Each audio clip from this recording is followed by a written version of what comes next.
Hello and welcome to Neverwinter Nights 2, and this will be part 25.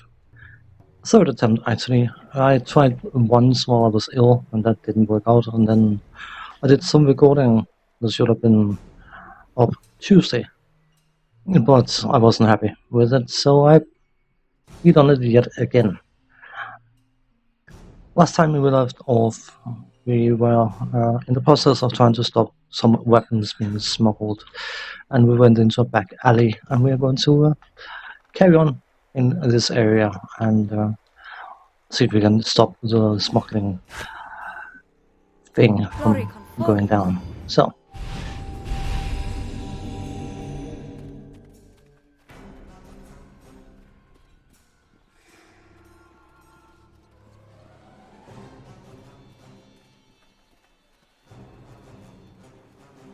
there's a bunch of guys up here, but oops, come on. It looks as if there are two packs before us, and one pack looks to be members of the Watch. Those Watch? Moya must have gotten her hooks into them. Look, those turncoats are even keeping company with dock rats. They're just going where the money is. If you're going to risk your life, do it for the highest pay you can get. Gold is no reason for breaking the law and betraying the trust of Neverwinter. Ah, good. Someone's got their loyalties in the right place. Forget I said anything. Besides, neither of you have lived in Neverwinter to see how tough life can be here sometimes. Ah, traitors! They're lower than the foulest of demons. At least your kind don't pretend to be anything else. My kind? I could say the same thing. The two of you, quiet down. You're going to attract attention. It's our duty to stop those thugs and arrest those traitors. These docks are composed of dead timber, but I can keep a small flame from traveling far.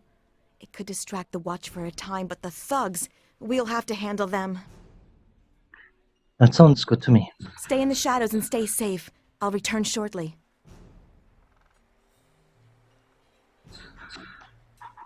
Fire! Help! Guards! By the gods, not tonight. All right, men, move to it! Before the whole docks go up in flames! Where do you think you're going? Moya's paying you to stay with us.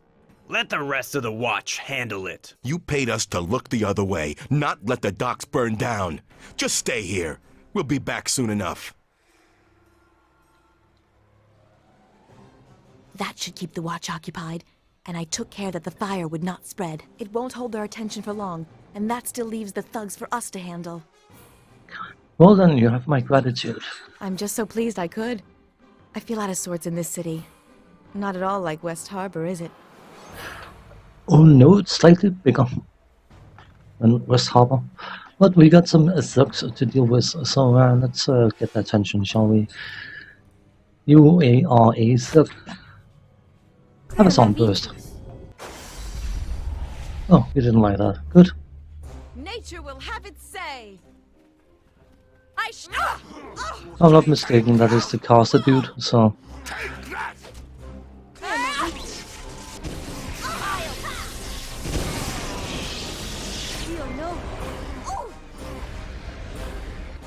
Let's get him. No? Blast! I suppose.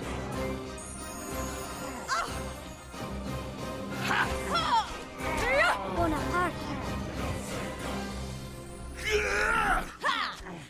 Take that! Take that! The land is against you! Take that!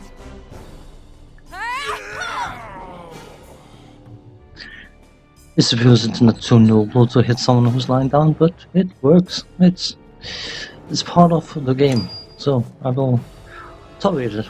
But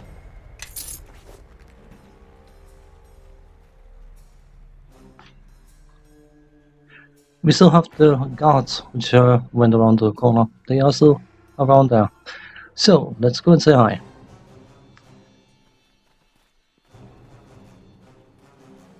They are rather hostile now, unfortunately. So I don't really understand why, but I mean, they probably heard the thugs making painful sounds and all that kind of stuff, but regardless.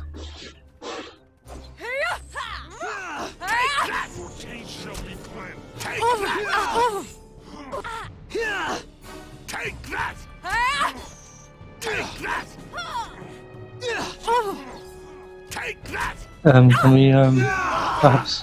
Take that!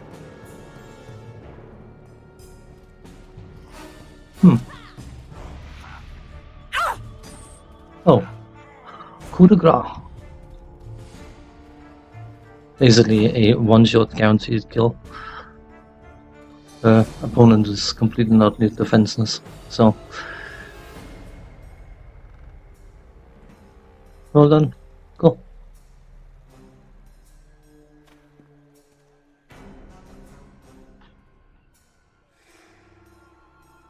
Let's get vested up.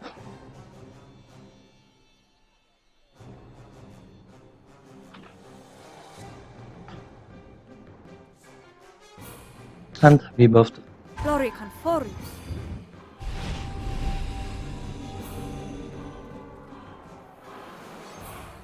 There's nothing back there, by the way. But we will have yet another group coming up, as you can see up there. But we can actually talk our way out of that encounter. They mean well. Bizarrely enough, which is not something that's particularly common for this game, this area.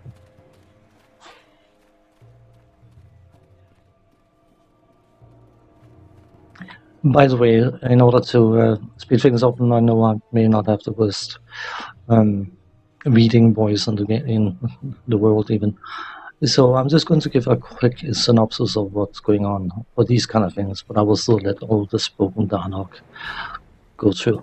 So, these guys are basically trying to do what we're doing, or trying to do is to stop the weapon shipment. And by using diplomacy, we'll convince them that we can handle it. And then they warn us about the fact that not everyone is as forthcoming as them.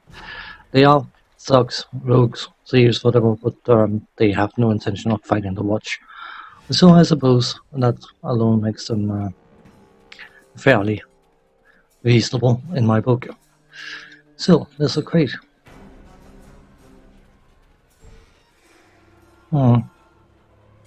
Let's just take it off. I don't know whether there's some dissatisfaction with the fact that I am not particularly concerned about the NPCs, but oops. I just think it's a level of micromanagement I don't really want. In truth,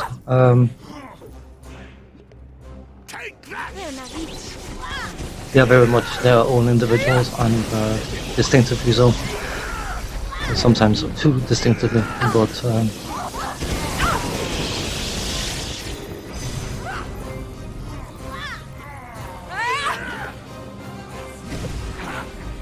because they are pre-made NPCs and it's not characters I've made myself, I just do not care enough about them to specialize them in certain directions and set them up properly, but some people it might be a huge thing, but I don't have ownership of them, if you know what I mean. It's like not like a character you create yourself. You define traits and potential background and all that kind of stuff. So for me, these guys are just vehicles for the story, and of course, punching back to the enemies. That works for me.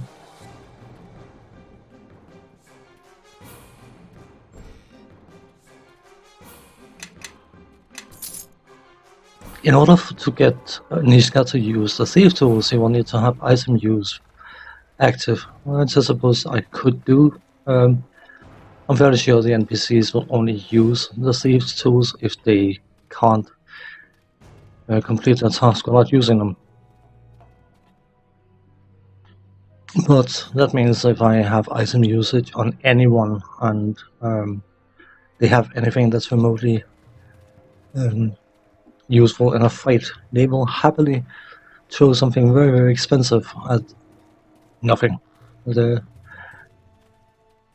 I've set the casting for all NPCs to be scaled casting, which means of course that they should only use spells appropriate for what the encounter difficulty is dictating, but unfortunately they still seem to be quite happy with fire the heaviest artillery against nothing.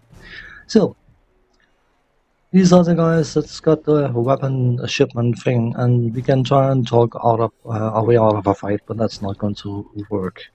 So let's just get this through. Of course, we're trying to be very, very lawful about it. Giving them one more chance, and then they say that at least they'll have some fun on Time this for a watch. little fun! Maybe?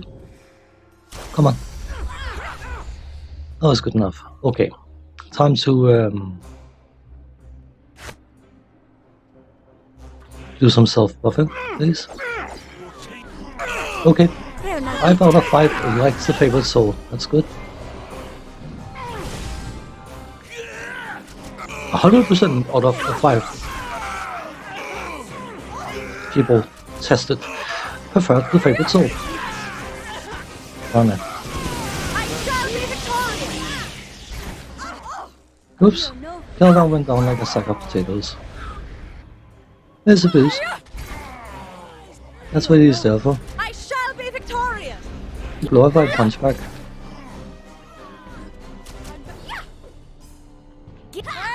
I know you're badly wounded, but as long as you are in melee, I find it very, very hard to heal you. I can try. I might provoke an attack of... No, I will provoke an attack of opportunity for casting and melee.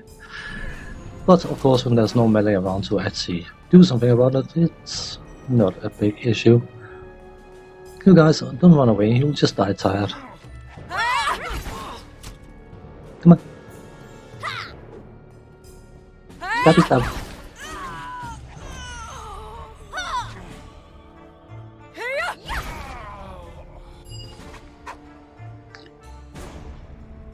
So that's that, we're taking this weapon back to the watch. Yep, let's get going. And then of course Niska has this brilliant idea about selling the weapons to a fence. Completely and utterly counteracting the stuff we're trying to prevent that the weapon goes into circulation.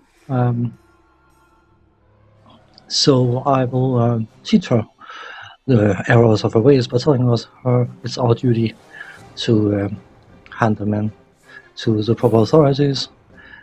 And of course she's not happy about that, because Niska. If there's something to steal, something to sell, something to... She doesn't care about anything else but getting things her way. And yeah, I've mentioned it before. Incredibly one-dimensional. You have no doubt that Niska is a rogue. And as I have mentioned in a previous part, I'm sure I could suck up to the individual NPCs in order to... but I don't want to. I am playing this character like I'd play the character if it was me. That's what role-playing is about. You take on the role of an individual, and then you have some sort of idea of how they perform, how they act, how they behave. And that is my philosophy for this character. She's a law-abiding citizen, and she will promote the betterment for the whole, more so than the individual. So, anyway, I shall quick shave here, and then we can take the weapons back. Let's go.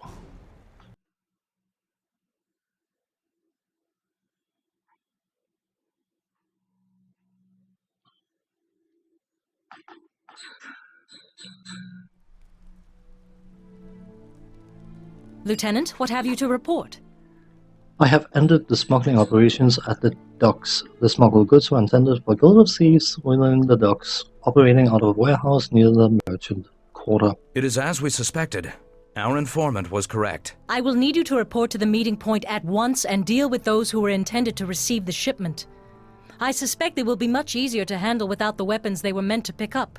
But be cautious. I also want you to keep an eye out for anything there that might shed more light on their smuggling operations. We've shut down one smuggling route, but they must have others. Fortune to you, Lieutenant, and see to it these men are dealt with. She's changing her tune a bit. Then we can get some information about the location of the warehouse. It was at the end of the path we were currently on before, but there's a back entrance here in the merchant's quarter. Then he advises us to look for anything of interest in advice, and then he basically says that the City Watcher is unlikely to be able to identify ownership of every single item found, so we can basically help ourselves to anything we find, which we will, I suppose. There's actually quite a few things to be had in there, but they're not necessarily practical to pick up. It is a warehouse that has an awful lot of stuff in it, but also an awful lot of junk. So, the back entrance is here. So, let us head up there. Are we looking for weight? Well, I think we're looking perfectly fine. That should be fine to do the warehouse. Afterwards I will likely have to sell some stuff and things like that, just to make sure the main character is not being dragged down by unnecessary weight.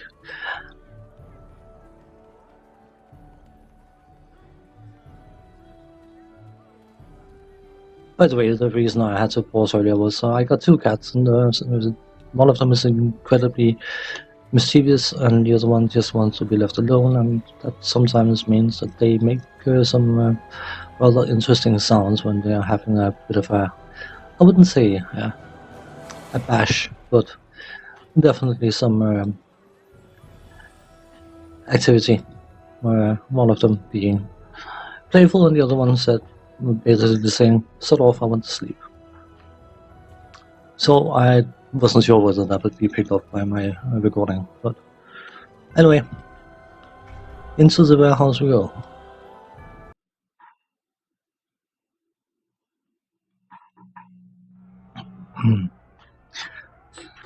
So, this is the warehouse, and the idea is to go through it systematically. Basically going up this way and then around here, stopping at around this line up here, and stopping around this line here. This is where the majority of encounters are, and bear in mind, of course, this is a warehouse filled with thieves, rogues. I'm fairly sure I've mentioned before my dislike for rogues. I don't dislike rogues. What I dislike is when the game decides that you should have 10 of them at a time coming your way, so you cannot avoid being sneak attacked into oblivion. I think it's a cheap shot way of making the game difficult. There's nothing difficult about it, but I'm not going to make any further mention of it. That is one of the reasons why I redid the recording. I was basically whining too much about rogues. So,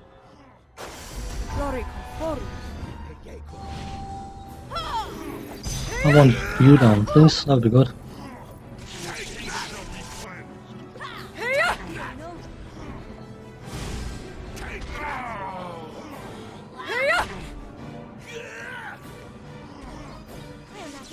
Come on.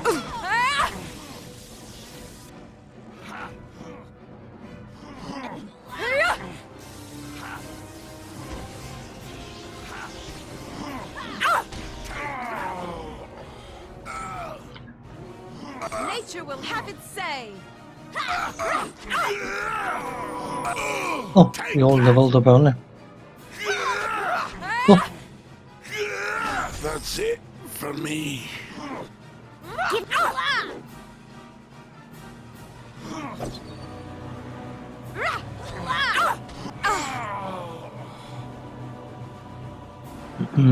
In one part of the recording that I discarded because I was whining too much about rogues, I tried to cast a spell in combat, which of course you shouldn't do, but you provoke attacks of opportunity. I kid you not, I had 11 attacks coming my way, and my Favorite soul managed to clear all her concentration checks, but unfortunately at that point she had about 4 hit points left. Yeah. That's why I'm not a fan of rogues. But anyway, what we're going to do is we're going to do the leveling up and then we'll call it an episode, I think. Yes. So, let us level up Niska.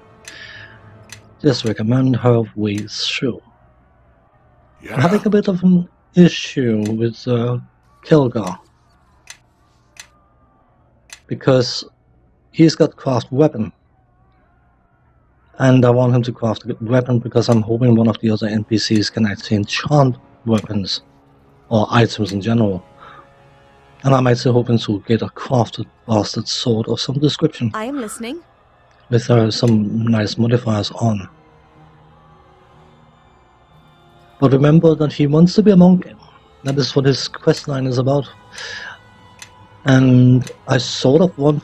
I mean, a lot of people over the years have been saying to just abandon the idea of him becoming a monk. Because dwarven monks...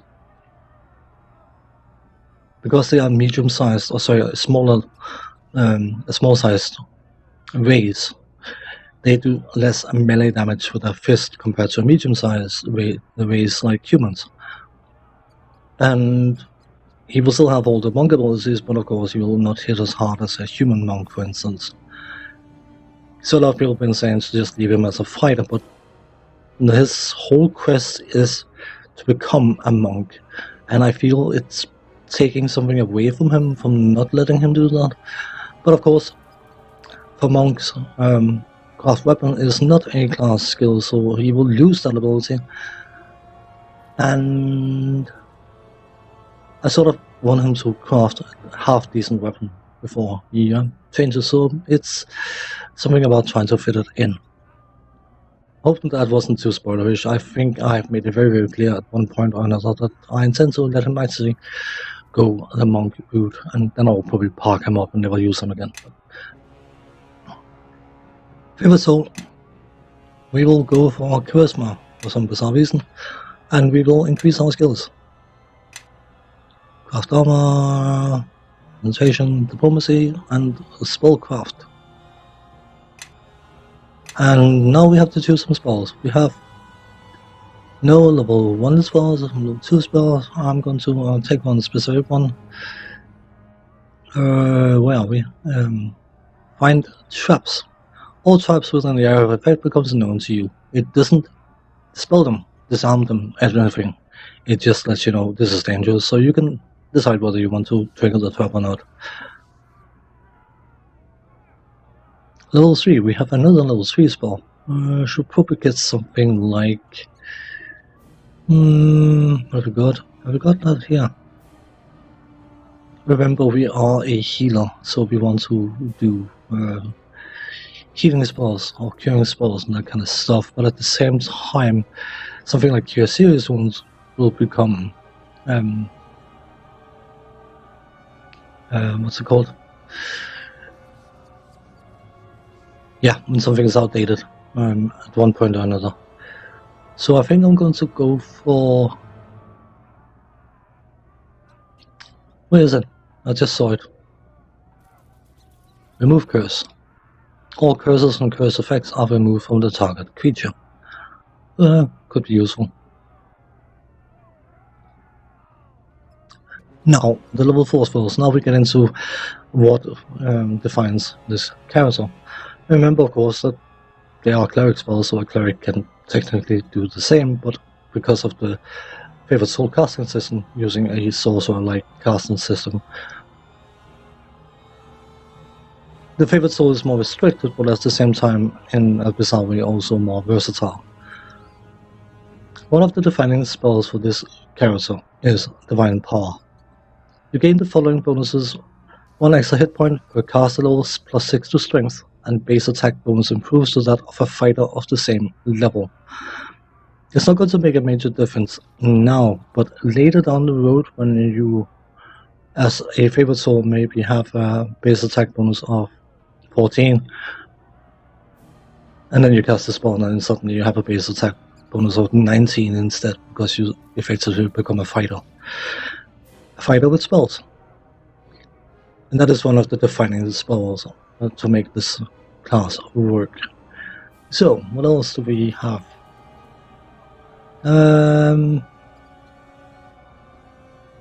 Restoration. This spell removes all magical, extraordinary, and supernatural effects that apply a penalty to ability scores, armor class, attack, and damage rolls, spell resistance, saving throws, and damage immunity. This spell also removes all level drain, blindness, and deafness effects, but not the effect of a curse or disease, which we can remove anyway. So we definitely want restoration.